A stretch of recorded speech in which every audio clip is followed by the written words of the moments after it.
When I think of Little St. Simon's Island, the word that comes to mind is wild.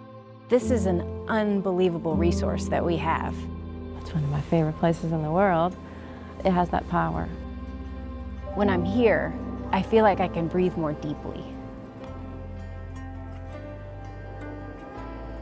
Little St. Simon's is located in sort of the heart of coastal Georgia. We're one of the 10 barrier islands along the coastal Georgia that haven't been developed and we don't have any roads or vehicle access to the island. It's only accessible by boat. Because Little St. Simon's is an island that's growing as a result of all the deposition from the Altamaha, we have these fantastic examples of different successional stages across the island. And so the earliest stage of succession is out at the beach, where we have dune habitat and all the plants that are associated with that.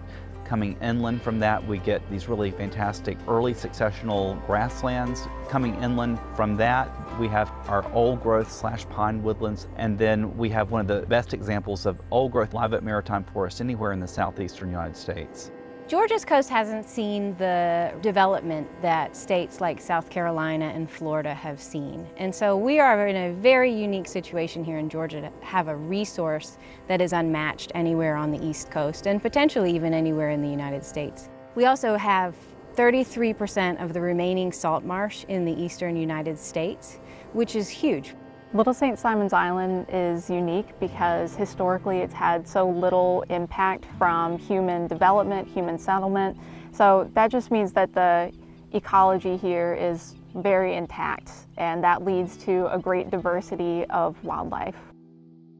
Because we have these really untouched habitats and ecosystems here at Little St. Simon's, we're able to support a really diverse assemblage of animals and plants, and natural processes are able to take place here that aren't allowed in other places because of development. And so it's just this really unique combination of things that have come together here that set Little St. Simon's apart from other places across the southeast. Globally, this is an important resource because we have some of the most pristine habitat in the world for shorebirds. We're a really important stop-off point for a lot of migrants, so birds that are both coming north to south and south to north. A lot of these Georgia coastal islands are in a really good shape. There's a lot of food available, especially Little St. Simon's. The Nature Conservancy prioritizes areas for land protection. The Nature Conservancy worked with the owners here of the island and staff of the island to identify and determine what are the conservation values that we want to protect, and then looking at what type of actions and practices should be put in place to protect those for the long term. The conservation easement that was donated in 2015 by the owners is really a fantastic example of a good conservation easement for coastal areas, and it's really already being used as a model in other places in coastal Georgia. One of the great things about our partnership here with Little St. Simon's Island is that the lodge is an opportunity to share conservation with many. Now, we can take people out on the ground here and share with them conservation in action. For guests that are coming to Little St. Simon's Island, I think it's a unique experience to come to one of the wildest places in the southeastern United States, to experience phenomenal wildlife and to be able to give back through the process of that. By staying here at Little St. Simon's, you're supporting really important conservation work. Our ecological management here at Little St. Simon's really covers 3 areas. It covers conservation management. We have a conservation research program here, and then also working with outreach and building a network so that we can share information and learn together.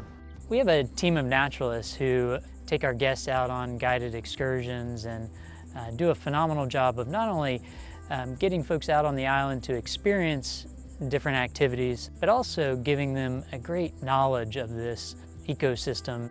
The naturalist team, our role is really to engage the guests that come to the island with its inhabitants, with its wild inhabitants. There's a phrase that we use a lot, and that's that education begets conservation. If you can educate people on what it is that they're seeing and what it is that they're getting excited about, they might carry that home with them, and it might allow them to change practice that they have in their own life, and it can have this compounding effect.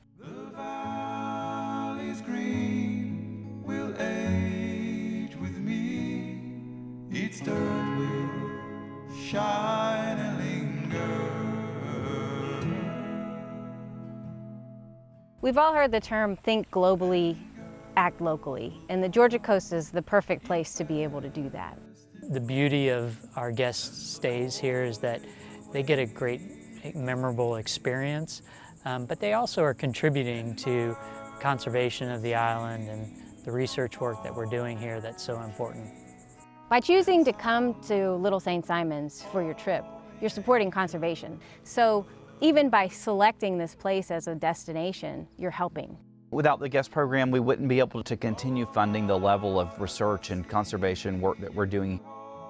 By experiencing this place, by getting out, whether it's by kayak or by bicycle or hiking the trails or with one of our expert naturalists, people just naturally fall in love with the ecosystems here, with the wildlife that are here, and we hope that they have a new appreciation for coastal Georgia, for Little St. Simons Island, and that carries on to the places that they live.